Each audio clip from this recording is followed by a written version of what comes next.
I cordially welcome you into my podcast, Neue, musik, leben. I have studied classical singing and voice, and I love to sing contemporary music. And if you would like to know more about me and my concerts and performances and opera premieres, please look at my website, www.irenekurka.de. I put this also into the show notes for you. You could also subscribe to my monthly newsletter. In this podcast, I talk about themes all around contemporary music. I share with you behind the scenes insider knowledge, and I love to bring you the human beings out of this music world closer. I'm cooperating with NMZ, Neue Musikzeitung, one of the most important German-speaking music papers. And this is a very, very special episode. It's my 8th anniversary, or the 8th anniversary of this podcast, Neue, musik, leben. I started it on the 10th of April in 2018. I feel so proud, and this is so great that I'm still here, that I'm still talking to you, that you're listening to me. You're listening to me from everywhere on this whole globus.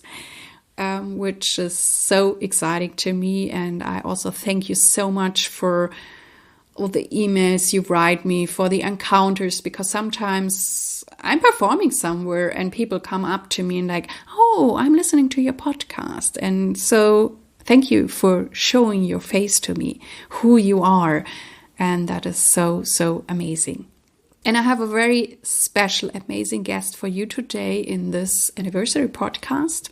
It's the soprano Lucy Shelton, and she is 82 years old in April, and she also performs Innocence by Kaija Saariaho at the Metropolitan Opera in New York.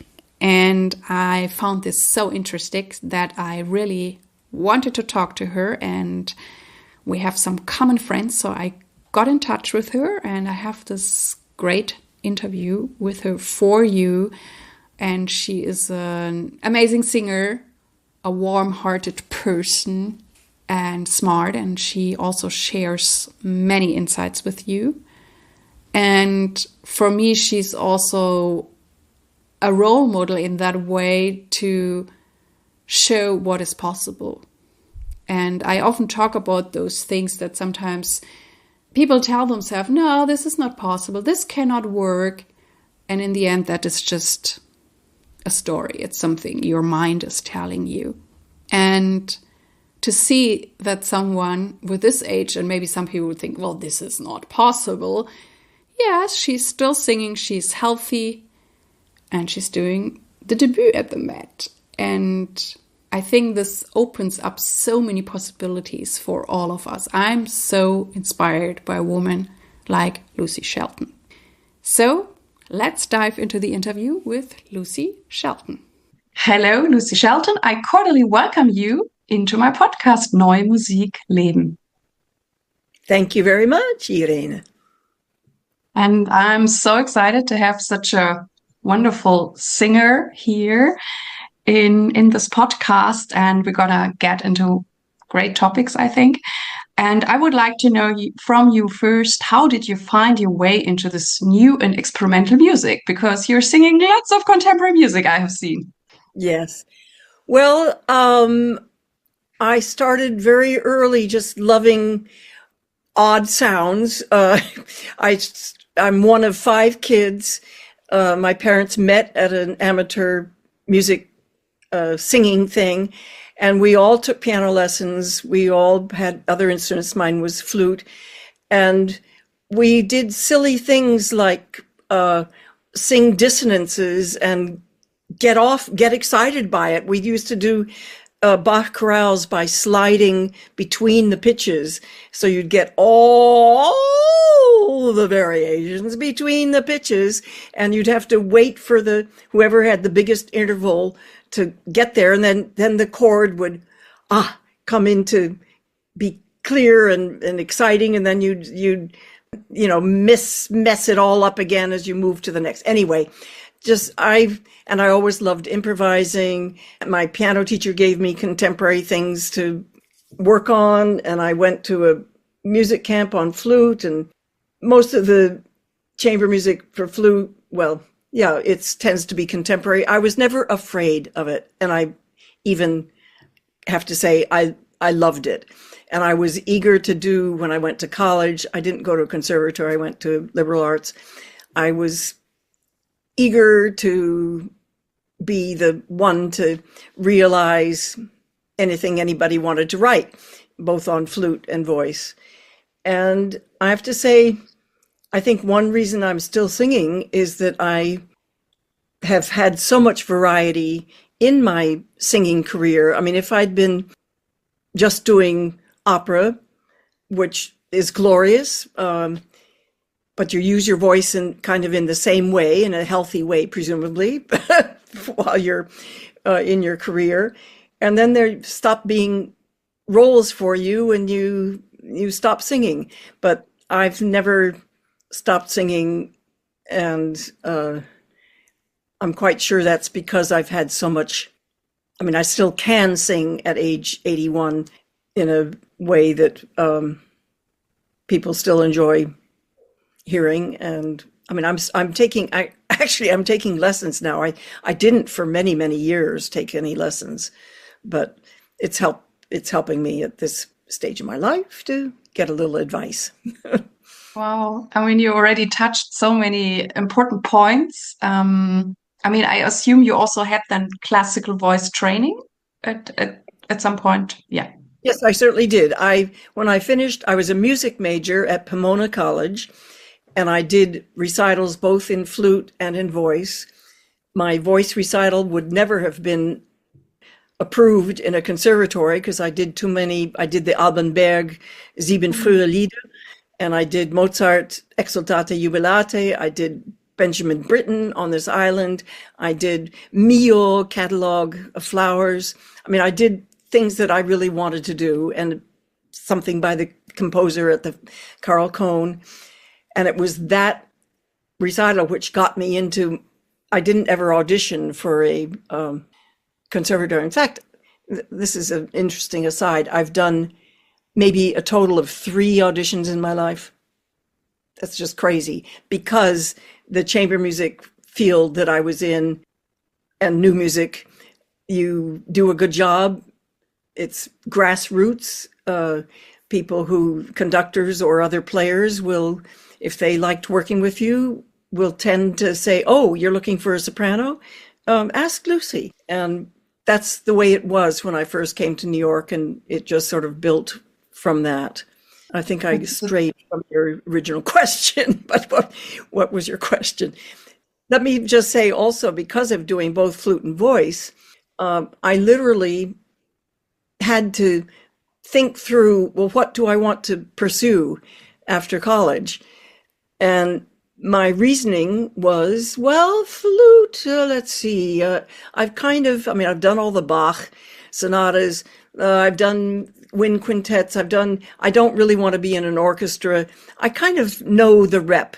I've done the piston sonata.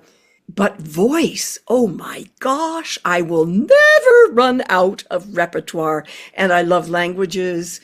And it just seemed, it's such a direct communication with the voice. So I think I'll be happy singing rather than fluting. Yeah. So right from the start, it was more, it wasn't because I had a great voice, or, I mean, I had a fine voice, but I really, it was the repertoire, the excitement for the music that made me want to pursue.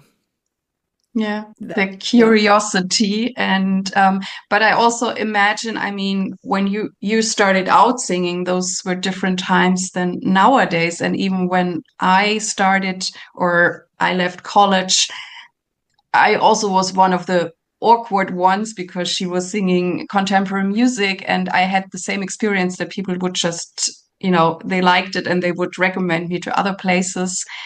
And I mean, even when I sang, I learned a lot on my own, because I had no role models. And I assume for you, there was even less. And nowadays, I mean, you're teaching contemporary music, and we now also have singers who teach contemporary music. But back then, there was so little? Well, my teacher at Pomona was not a singer. She was a pianist. She played my recitals. So right there, it was music training rather than, I mean, she knew stuff about the voice, but I have to say I was very anti technique just for technique's sake. I kind of developed my technique because of the challenges that were given to me in the repertoire. And I heard how, I mean, I knew if it was not singing well, I mean, I knew how to sing well, but it was the challenges of the rep that made me really develop a technique, I think. But I did definitely have a role model in the wonderful mezzo Jan de Gaetani. And I didn't work with her until the 70s, 71 or something, and I graduated from the conservatory. Well, that wasn't that. 2 years after I graduated from conservatory, got my master's. And she had a career, a non-operatic career. She once told me that she'd been asked to do something at the Met, but they told her she'd have to dye her hair because she had premature gray. I mean, it seems kind of bizarre, but and she wasn't going to do that. I have no idea what the rep was, but I did Dido and Aeneas with her. I mean, I did a few little projects with her, both at Aspen Festival and I don't know if it was in Cleveland or some other place, but she had a career that was old music. Well, it was basically the rep that I do now, song recital repertoire. She used to say, you should always have 3 recitals ready to go. Well, I haven't kept that up. And unfortunately, I think very few American singers pay attention to the absolutely fabulous repertoire there is for recitals. And she was doing a lot of premieres, and in being with her and going to her concerts, I met these composers like George Crumb and Rochberg and Milton Babbitt, the American big honcho guys of the late 20th century. And well, she actually recommended somebody for my Naumburg, my commissioning things from the Naumburg prize. And her existence in music, I mean, she was so clearly satisfied by it, and she just presented, she was so communicative, and her cheeks would flush when she sang. It was so exciting, kind of.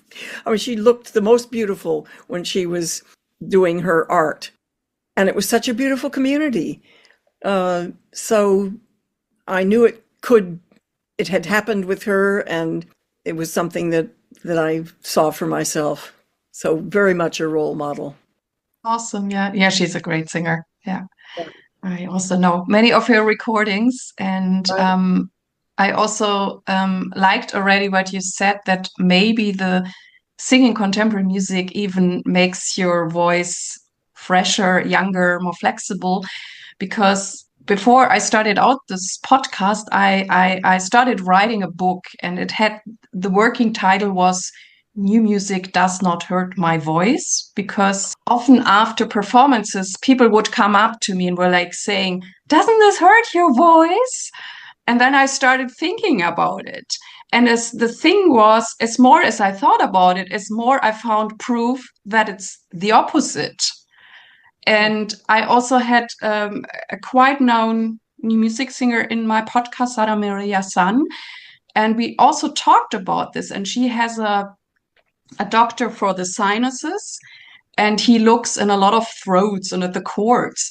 And he said to her, you know what? I only found notes with opera singers, never with a singer who does contemporary music. Then we thought about that too. And she's like, okay, there are less by us. We're a smaller group. But Sarah also said, we're doing so many different things. You can never get like tight. And she thinks that's the valid thing. And I'm now, whatever, also aging. And people always tell me after performances, you're getting better and better and better. And I feel the same. And I'm like, what is this? Maybe it is really the opposite. And now you're singing at the Metropolitan Opera, and you also say, no, I'm doing fine with my voice. And so what do you want to Yeah. add, or what is your take Well, on that? I certainly don't have the range I used to have, but I agree with you totally that the variety, the challenges in doing new music, and that we use our voices. I mean, the idea that, yes, we can sing non-vibrato. What's wrong with that? That's totally healthy. You can make this is one of Jan's statements. You can make any sound in a unhealthy way or in a healthy way. And her other thing was, there's no one beautiful sound. The beautiful sound is what is appropriate to the music. So I love that one too. So the fact that I'm singing at the Met Opera I'm not an opera singer, and an 82-year-old opera singer probably wouldn't be doing what I'm doing. My role is Sprechstimme primarily. I do have some purely beautiful sung tones, but it was written with me in mind, and we worked on it together, Kaija Saariaho, and it's a very special kind of singing, which in fact opera singers, they don't know how to do it. And I have had understudies in this role, and only one of them is asked to have a coaching with me, and I appreciated that and tried to guide her, but it's against their training to slide between pitches and to not have vibrato and to be expressive sort of from a speech pattern rather than from a pointy resonant single sound. So that's very interesting. I mean, I'm able to do it because it's a technique that I've done basically all my life, and it's a technique that I claim anybody could do, and we all use our voices that way when we're telling stories. If you talk to if you're reading da da da da da da da da da da, you're telling a dramatic story to in my sake, I don't have grandchildren, but grandnieces, great nieces, little kids, you reading a storybook for them. We all use voices that have a big range, way beyond our normal speaking range. So, and actually actors, well, there's a recording, I think his name was Moisi, of a famous actor doing Erlkönig, and there's 2.5 octave range in how he's reading that, delivering that story. There is Sprechstimme right there. It's in the actor's world, maybe more than the singer's world.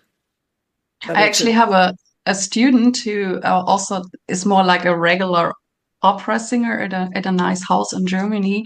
And for some reason, he came to me. At first, I thought, what can I teach him? But he's now coming for 5 years already. And he knows that I'm doing contemporary music. And he's not at all. He's doing the classical repertory. But there were points when I explained things that it suddenly clicked, because I also said, if you can consciously control if you sing something airy or not airy, you're the master. Yeah. And so I feel we're much more aware what everything is possible with this voice. And I had the same experience like you. I mean, I didn't have really role models or teachers for a long time for contemporary music. I mean, I had someone for my whatever classical singing and so everything was like trial and error in a way, but I figured it out to find a way, as you said, that it's healthy and it never hurt me.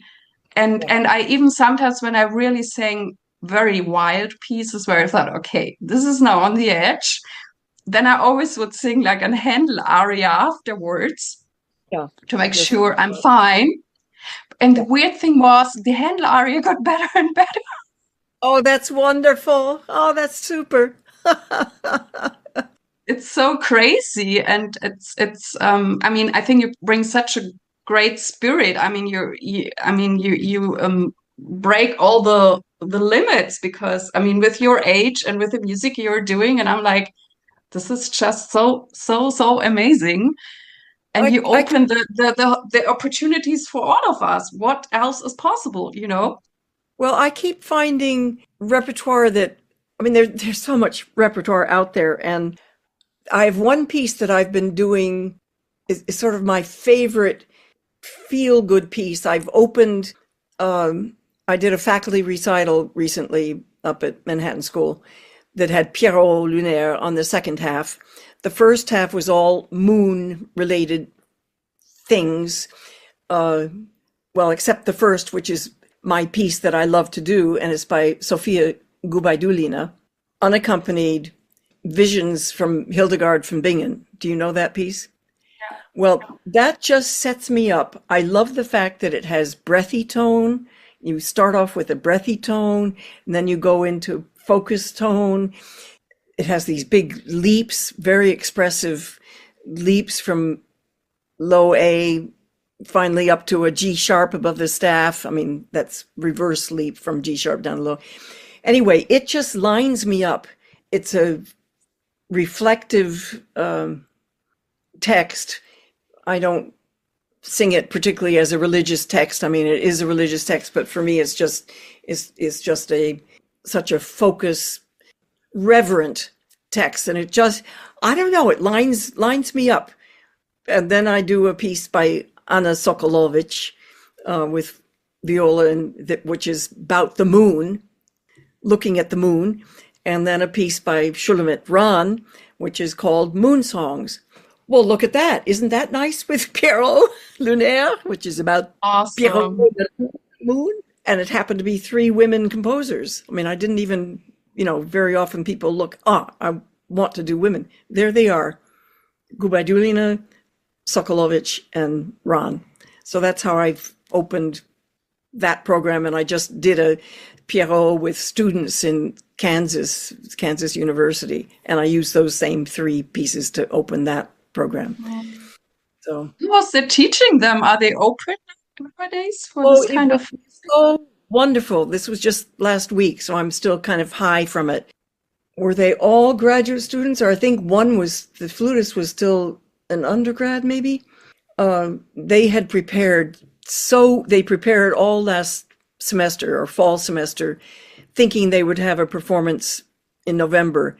But I have to believe, I mean, they canceled it because the singer, I think, must have gotten absolutely no guidance, and she wasn't handling it, and she was relieved not to be doing it. And then they asked me, and I kind of surprised them by saying yes.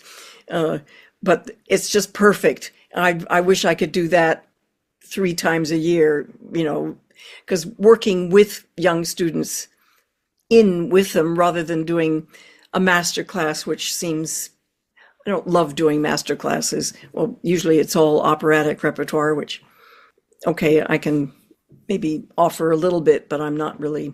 Anyway, this actually being in the middle of the ensemble, making music with them was just thrilling. And they played the softest movement number 4 that I've ever heard, because I said, make it really, really, and somehow they're not so far along that they have to hear their big sound all the time. There was something about, okay, she wants us to play triple P. We can do that. And it was glorious. A professional group I don't know, they don't do the limits. It's so great to hear that the students are also opening up. I mean, I actually did my undergrad at Southern Methodist University in Dallas, Texas. Oh, okay. And wow. They also I think they still have it. They had a new music ensemble, which also performed then at the Dallas Symphony. And there were also participants from the orchestra in it. And we also had then something called New Music Ensemble, which we're supposed to attend, I don't know, 1 or 2 semesters. And all the other singers, they signed up and they never showed up. I was the only one who showed up. I also had no clue, but somehow it drew me, and the teachers were amazing. I was so impressed. And then it ended up that I was singing all the contemporary music, and all the colleges in Texas, they all were like, oh, there's this crazy German girl, just ask her. Well, that's the way it works. It's so fabulous because not everybody wants to do it. I mean, that's a no-brainer. Go to it's so exciting to be doing things that other people don't think they can do, or have no interest. They're afraid of it, actually, or their teachers are afraid of it. And it's so silly. Looking back, I'm so grateful. But then I also thought, like, why aren't they even showing up and give it a try? I mean, try it, and then you can still say, okay, this is not my cup of tea, but at least try. I have a feeling teachers may be influencing in that way. That's maybe a bad-mouthing the profession, but I feel like certainly in the States, the voice faculty, voice studios, they hardly do song repertoire. And okay, they might do a Britten aria or a John Adams aria, or something that's really gotten into the canon already.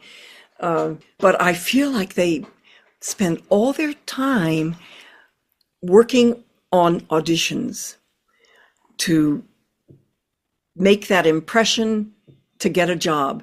They are not developing their craft of communicating and sharing their music making. They do it to make an impression. Well, that is not a valid, okay, you do that for an agent or something, I guess. But it's not really sustainable for your heart, it seems to me, and it isn't really giving anything to the music. You're not giving the music to your listeners. You're just trying to show off. I don't like that. But I think in the end, the audience feels it too. If you're there as the real person and giving it all, they notice. Yeah. And I also found it interesting that you said you're also, working with a teacher again. And I know that singers are the only ones who take lessons. I take lessons. I have a teacher I go to, not often, but once in a while. And we are more like sports person. I feel like professional sports person. And all the whatever they play, soccer or baseball, they have coaches. And all those whatever pianists and instrumentalists, they hardly have anyone. They don't go anywhere, at least in my circle. And the singers always do, because we don't hear ourselves correctly. There are challenges. And I also found it interesting because I know it and I think I can mention it. I was very found how Edita Grubarova sang also in her later ages, Edita Grubarova.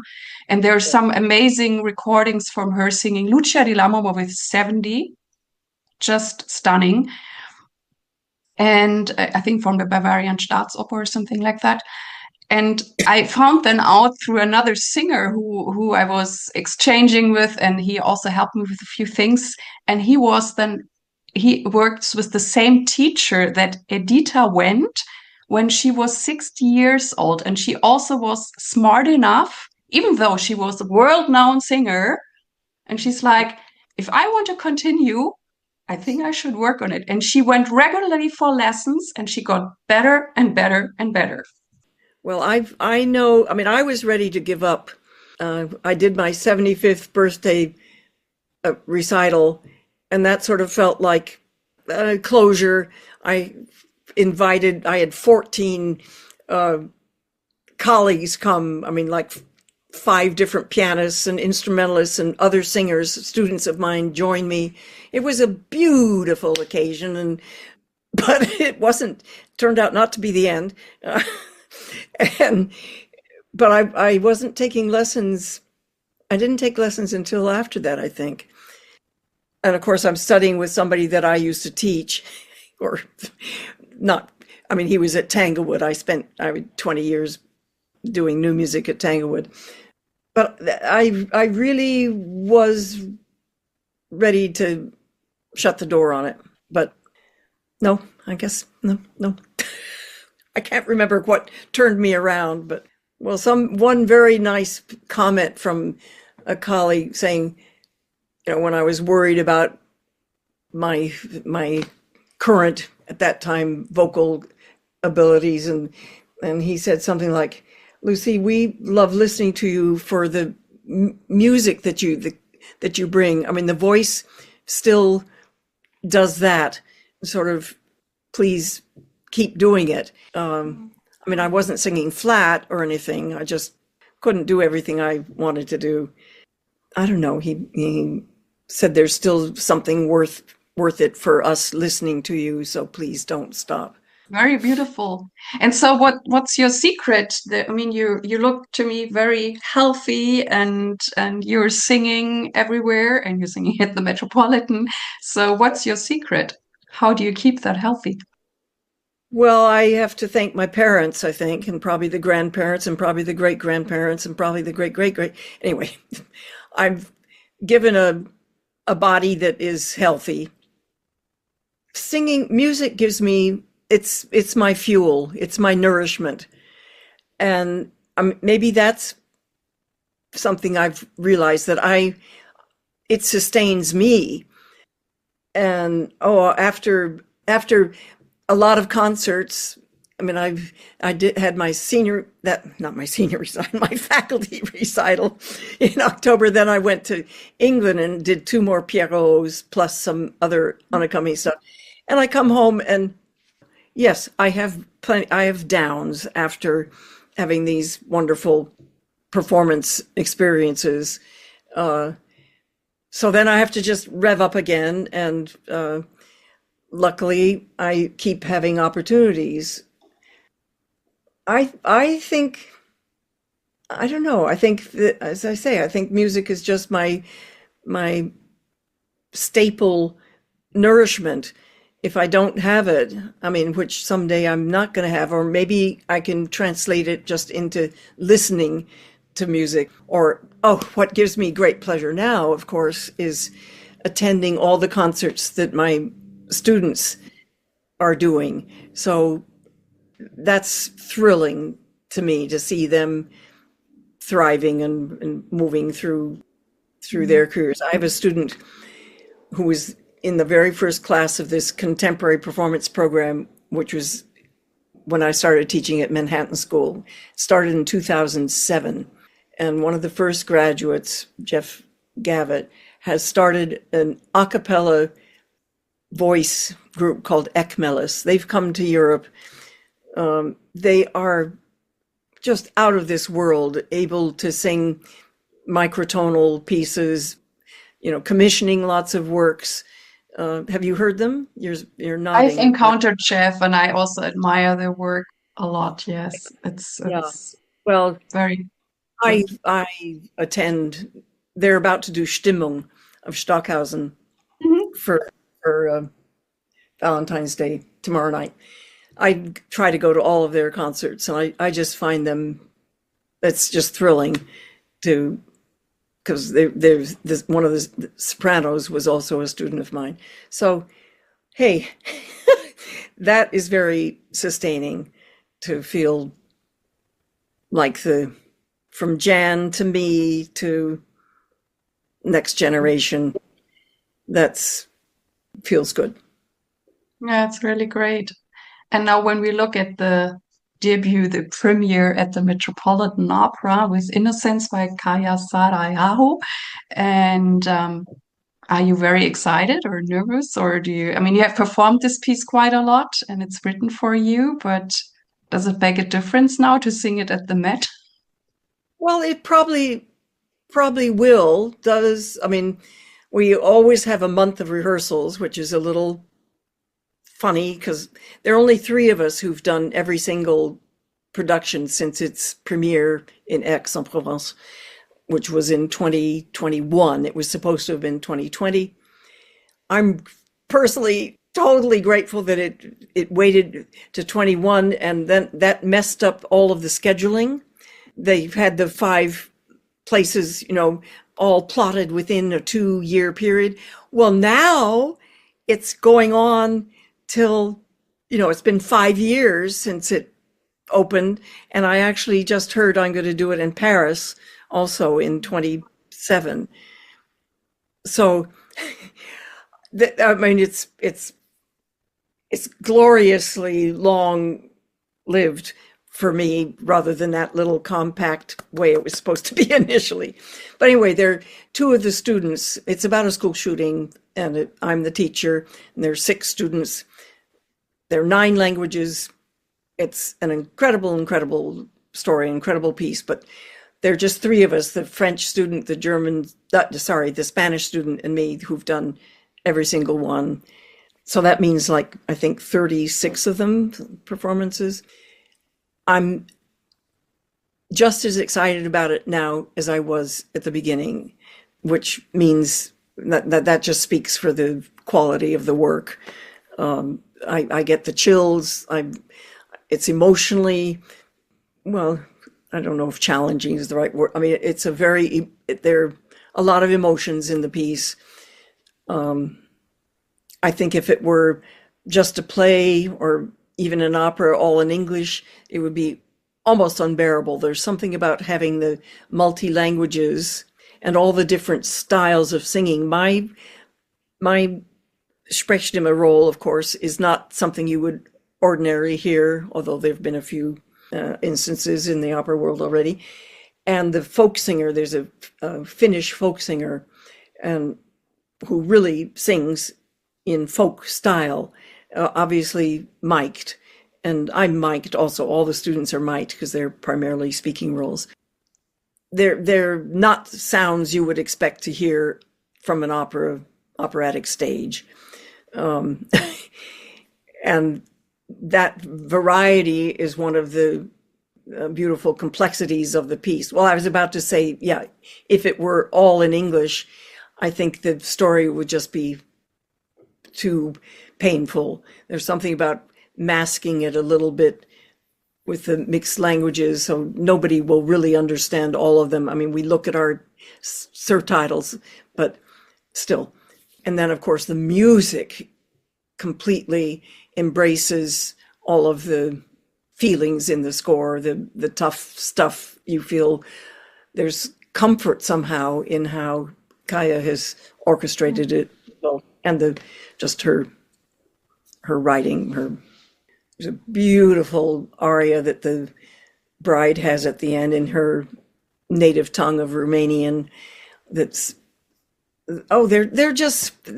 so many special moments. Anyway. Yeah, wow. Yeah, they're actually doing it a lot now in Germany too, and it's also very successful. No, I didn't know that. Tell me. There was one in Gelsenkirchen, and I think there's another one. Somehow there's now. I didn't know that. That's wonderful. Okay. Yeah. Another opera that actually was written for me called Lucidity, which was just done in, I can't remember the town, but in Germany. I don't know it right now, but yeah, we could look it up. I think so. I thought I was keeping track of that because no, I went with friends to see the Dresden version of Innocence. I'm cuckoo. Yeah. Yeah, they might have done it. Yeah. They did it. I was there. They took it's through composed. There's not ever supposed to be they took 2 big breaks while they changed scenes. Kaija would have been very upset with that. Interesting. And when you learn such music, or also when you teach your students, are there any strategies you can recommend how to learn a difficult contemporary music piece? I developed a technique, yes, for it was unnecessary for Innocence because it's that Sprechstimme and it's a limited range. Although I have to tell you, originally in the score, for any time the teacher came, it said, in addition to whatever qualifying how you're supposed to do it, it said, sing in any octave. And I thought, oh, yummy. You mean I can do ninths and sevenths. I mean, I can do displaced octaves. So I wrote out my part with choices with a lot of the basic part was just within an octave, like C to C or maybe low A to C. So I wrote this out and I showed it to Kaija January of 2020. We were sitting on a couch together and I said, Kaija, is this what you had in mind? And I pass it to her, and this won't carry over the podcast, so I won't do it. But there was silence for what seemed like 5 minutes. It was probably about 1 minute, if that. But as she was just looking at what I'd written, it was very uncomfortable. And I turned to Kaija and took the music. I said, oh, I guess not. And again, she didn't say anything. She just shook her head. No, the message was clear. That is not what I meant by, she did not mean for me to jump off, and that disappeared from the score, that directive. No, that's not what she wanted. I did, in working with her, we did get a few things that where I took it up, like, I love them like my own. It was written, I love them like my own. And instead of that, I love them like my own, which is utterly different, much more expressive. So we got a few of those in there. And I think they are emotionally very important to the character to have a bit of that. This is the great thing when you do contemporary music and you can talk to the composer and make suggestions, and sometimes they are like, go for it, or they are saying, no, this is not what I want. And for her, it's also not good that it's in the score, because otherwise maybe singers later on would do what you have tried to do. And now it's really clear this is not what we want. And so this you'll is... appreciate this comment from her. One of the last rehearsals in X, I was told she wanted to talk to me, so I go over and greet her. And she said, Lucy, it's still too Kathy Barbarian. Okay, you're laughing. You get it. not, I mean, like it sounded too new music-y to her. This was for the final aria where I get to do some odder things, techniques, new music technique stuff. So she was very, very clear with me.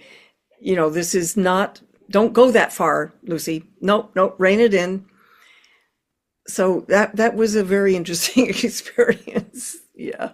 That is very interesting, because I also know composers who, even though they write what they write, but they still want it more natural. And this other thing, which is fun too, but can be also very exaggerated, and it's not always what they want, Okay, let me make this point. I really feel that composers, I want them to have an idea. I want them to hear what they want and put it down on the page. I'm totally anti, what do you like to do best, Lucy? No,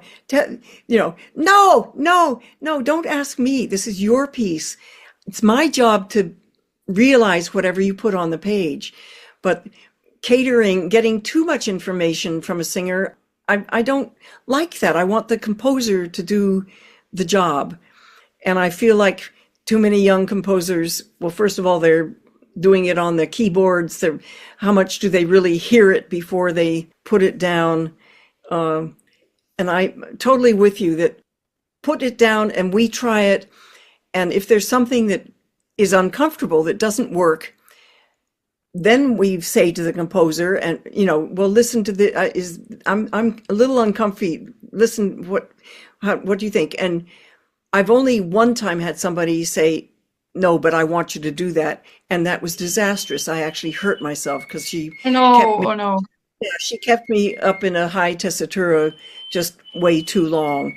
And I shouldn't have allowed that. But yeah, composers, I want them to, I want to be doing what they are imagining. And that's the challenge, to try to bring it. Don't ask me what I want to do. That would be boring. And besides, I don't know what I want to do. Yeah, that's the thing, being an interpreter, that I always say it's like putting on different dresses. And I'm sometimes glad, even though I also like improvising like you, but I'm glad that I don't have to make the decisions that Yeah. composers have to do. And then I can sing whatever, a more wild piece or a funny piece, or it's more meditative or whatever. And I like it that I can be so different every Yeah. time. Yeah. And Well, also with certain pieces, I discover new techniques in my voice. I'm like, oh, I don't know if this is gonna work, but let's try. well, one little word about improv. The reason I haven't done that, I love doing it, but I haven't done it publicly. I did these 5 with Anssi Kartunen, the cellist, which I absolutely adored. And that was actually Kaija's idea, that we get together and do that. So that's kind of special. But the wonderful thing about improv is that you never make a mistake, because whatever sound you make, just do it again, and it's for real. You know, if you repeat it, then that's part of the structure of the piece. So you go some funny place. Oh, that was weird. Well, go there again. And that makes the piece. So it's so freeing to just, it's exploratory. And of course it's involved with listening to whoever you're doing it with. So that's chamber music at its total best. I mean, creating something together with somebody on the spot is very exciting. And what I also found very interesting about singing, and I'm curious how it is for you, because in contemporary music, especially, you have to find crazy pitches. And I mean, I realized that we all do it, or there is not one system. I'm a person who does a lot. I don't have perfect pitch. I have very good pitch, but not perfect. But I have a very good body memory, and I do a lot with that. But I also have colleagues who have perfect pitch, or some like using the tuning fork a lot, or they think in intervals. I don't even think in intervals. I do it somehow differently, but it works. So how do you get your pitches? Well, I guess I started to say this earlier. I developed a technique for learning when I was faced with Kortak's sayings of Peter Bornemisza, the 55-minute huge opus of his, just voice and piano, which I was scheduled to do with Andras Schiff. And that piece, it has a humongous range. I mean, I think low E to a high G sharp above Queen of the Night. And it's full of sevenths and ninths, and it's so rangy, so disjunct. So I pulled everything. I do now what I call a pitch chart. So I just pull all of those pitches. Well, first I put them down the way the composer's done it, but then I will octave displace to bring it within the same range. And you never have to sing an interval bigger than a fifth if you transpose all of those if you displace them. And then, I do it phrase by phrase. So whatever's in the measure is in one breath. And then I put a tonality to it by playing a fifth, and never do the third, because we want both major and minor thirds to be consonant. So I just do the fifth in an octave, what I call a drone. And then I sing it with or against, however you want to, the dissonance and consonants, and I have various games that make that clearer. But I do it with at least 3 different pitch drones. And by the time, it's so thrilling, because, I mean, we only have 12 notes, but they are so different depending on their context. And this just points that out. You feel the melody, and you do it in the closed form, in these ways before you try to do any, because actually I want to hear da da da da da.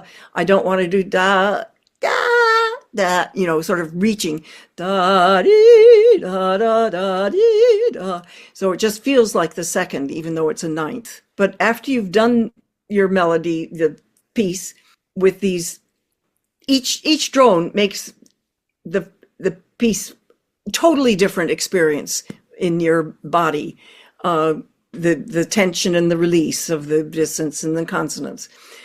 And then you look at the score and maybe, well, you have your favorite one, and so maybe it's G. So you look for G and D in prominent places in your accompaniment, in the context, something that will anchor you thinking that. But honestly, if you practice it, and that just reassures you. I mean, I did a Ferneyhough piece in the key of D, I think. It was full of microtones. Only the piano and harp could be consistent.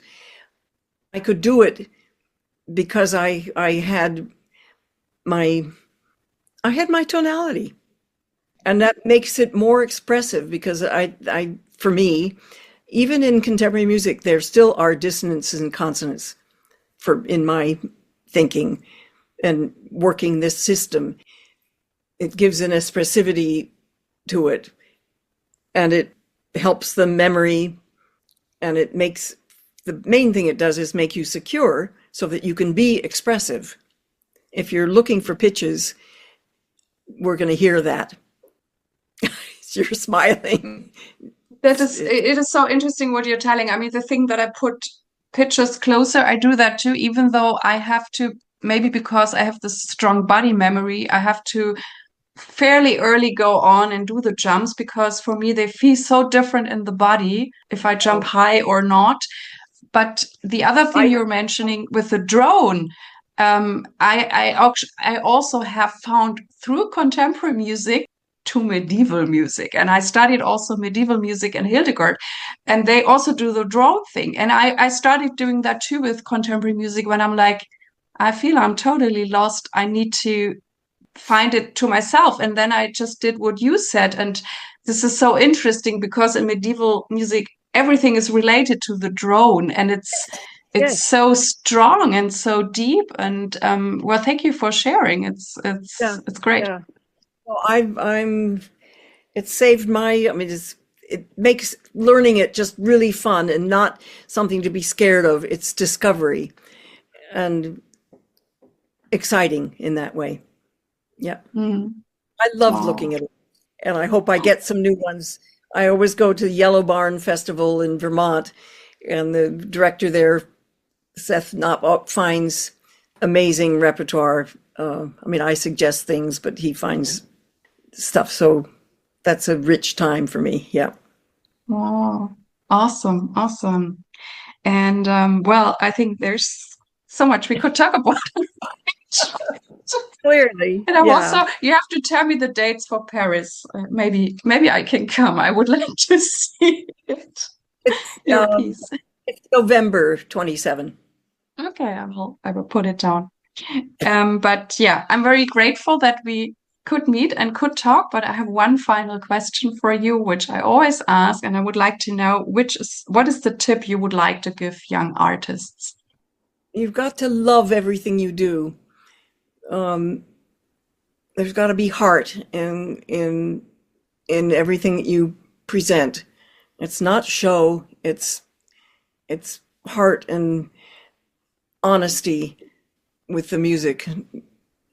If you don't like a piece of music, or if you don't like a composer, well, here's a funny tip. As a young singer, you want to probably say yes to everything because it's good experience, and you treat it as if you did. I mean, it's being a good colleague is very, very important. But you can say no the next time that offer that, but make it a positive experience just for yourself. Every time you've got to find a way to love everything you do. That's very profound. Thank you so much, Lucy. It was so great meeting you. And yeah, I hope I Lovely see to you one day. Yeah, I think that'll happen. Lovely. Yes. Thank you so much. This has been fun. This was the interview from today. I hope that it inspired you. And please send me your emails, send me your feedback, because I love to interact with you. Thank you very much that you tuned in with me today. I really, really hope that you liked it. And please tell your friends and colleagues about this podcast. I thank you very much. I wish you all the best. Live your music, live your life, and see you next time. Yours, Irene.